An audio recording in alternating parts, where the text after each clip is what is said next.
மகா கும்பமேளா அழகி மோனாலிசா பத்தி நம்ம சொல்றதுக்கு ஒண்ணுமே கிடையாது. அவங்க இன்னைக்கு பெரிய ஆள் ஆயிட்டாங்க. டைரி ஆஃப் மணிப்பூர் அப்படிங்கிற ஒரு படத்துல நடிக்க இருந்தது என்ன ஆயிடுச்சு பாத்தீங்கன்னா, அந்த டைரக்டர் பல வழக்குல சிக்கினனால அது எல்லாமே அம்பலமானனால அந்த படம் அப்படியே ஊத்தி மூடிட்டாங்க. அதுக்கப்புறம் மோனாலிசாக்கு என்ன சொன்னாங்கன்னா, அந்த பொண்ணு பேசாம பாசி மணி வித்துக்கிட்டு இருந்துச்சு, அதை கூட்டிட்டு வந்துட்டு இப்படி ஆக்கிட்டீங்களேடா பாவிகளா அப்படிங்கிற மாதிரி எல்லாம் நிறைய பேர் கமெண்ட் பண்ணாங்க. ஆனா கொஞ்சம் கூட சற்றும் மனம் தளராமல் இவங்களுக்கு ஒரு வாய்ப்பு கொடுத்து மறுபடியும் ஓவர் நைட் ஸ்டார் ஆகியிருக்காங்க.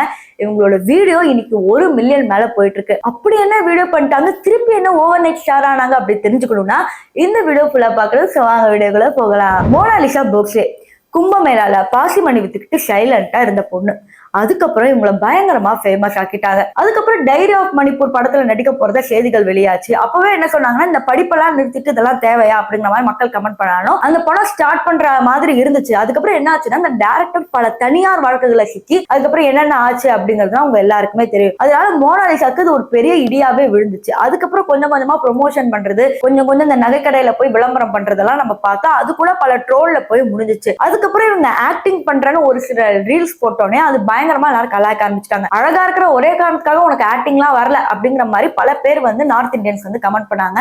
இது அவங்கள வந்து ஒரு மாதிரி பயங்கரமாவே அஃபெக்ட் பண்ணுச்சு அப்படின்னு கூட சொல்லலாம். அதுக்கப்புறம் பாத்தீங்கன்னா, ஒரு ஃபேமஸான ஒரு சிங்கர் வந்து என்ன பண்ணிருக்காங்கன்னா, மோனாலிசா கிட்ட பேசிட்டு இந்த மாதிரி ஆல்பம் சாங்ல நீங்க நடிக்கிறீங்களா, அதாவது அந்த சிங்கருக்கு வந்து நார்மலாவே வீடியோ வியூஸ் எவ்வளவு போகும் பாத்தீங்கன்னா 50,000 10,000 20,000 ஒரு நார்மலான சிங்கர் தான். அப்ப மோனாலிசா கிட்ட போயிட்டு இந்த மாதிரி நம்ம 2 பேரும் சேர்ந்து ஒர்க் பண்ணலாம், இந்த வீடியோ கண்டிப்பா ஹிட் ஆகலாம் அப்படிங்கிற மாதிரி சாதிக்கி அப்படிங்கிற ஒரு பாட்டை எழுதியிருக்கிறாரு. அது அவரே பாடியிருக்கிறாரு. அந்த பாட்டுக்கு பல லட்சங்கள் போட்டு பல செட்டுகள் போட்டு செலவழிச்சிருக்காங்க. இப்ப அந்த விஷுவல்ஸ் தான் நீங்க வந்து பாத்துட்டு இருக்கீங்க.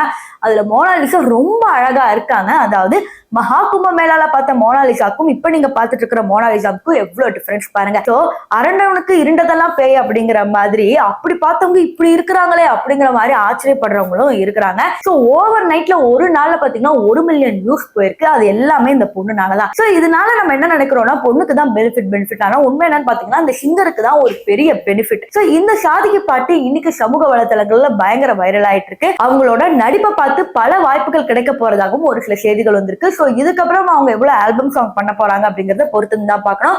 சோ நீங்க அந்த பாட்டை பார்த்துட்டு வந்துட்டு அவங்க எப்படி நடிச்சிருக்காங்க அப்படிங்கறத கமெண்ட் செக்ஷன்ல சொல்லுங்க.